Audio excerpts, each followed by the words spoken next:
මේ වීඩියෝ එකෙන් කියන්නේ ඔයාලට දැනට ටින් නම්බරයක් තියෙනවා නම් ඒක බලා ගන්න විදිය විතරයි. නැතුව සර්ටිෆිකේට් ගන්න විදිය ගැන මම මේක කියලා දෙන්නේ නැහැ. ඔයාලා මුලින්ම Google එකට ගිහිල්ලා උඩින්ම ටයිප් කරගන්න Google search bar එකේ IRD කියලා. එතකොට ඔයාලට මෙහෙම උඩින් වෙනවා සයිට් එකක් ird.gov.lk කියලා. ඔයාලා මේ සයිට් එක ඇතුළට යන්න.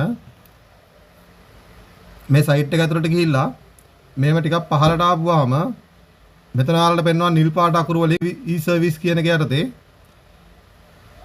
verify IRD registration certificate කියලා.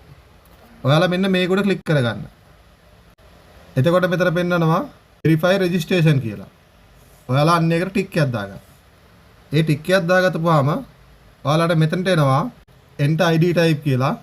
එතන ඔයාලට passport එක හරි NIC එක හරි කැමති එකක් දාන්න පුළුවන්. ඉතින් ගොඩක් හැම කෙනාටම NIC එකක් තියෙන හින්දා identity card එකක් තියෙන හින්දා NIC number NIC කියලා select කරගන්නවා. එතන මෙතෙන්ට දාන්න ඕනේ ID number එක. මම මෙතෙන්ට ID number එක type කරගන්නවා. ඊට පස්සේ මෙතෙන් දාපුවාම mobile number email කියලා එනවා. ඉතින් email කියලා එනවා. ඉතින් ඔයාලා mobile number එක දාගත්තොත් ලේසි. මෙතන mobile number එක දාගන්න. mobile number එක දැම්මම පස්සේ මෙතන එනවා send OTP කියලා. මේ send OTP එකට ටච් කරන්න. ටච් කරපුවාම මෙතෙන්ට එනවා ඔයාලට OTP send successful කියලා. ඒක ඕකේ කරන්න.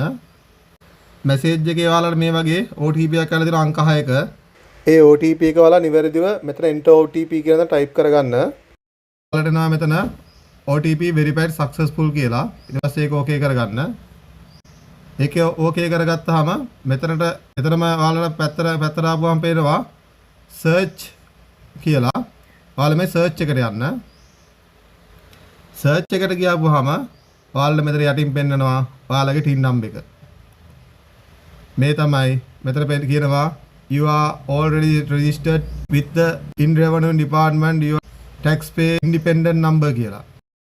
එදිනදා ජීවිතයේදී හැම දෙයකටම වැදගත් වෙන ටින් නම්බර් එක ගන්න හැටි තමයි මම ඔයාලට කිව්වේ. ඉතින් මේක අනිත් අයටත් දැනගන්න ෂෙයා කරන්න. මොකද මේක ගොඩක් අය දන්නේ නැති දෙයක්. ඒකින්ද ඒක ලොකු උදව්වක් වේවා ඔයාලා ෂෙයා කරන එක. එහෙනම් පේජ් එකත් ෆලෝ කරන් යන්න. හැමෝටම ජය වේවා.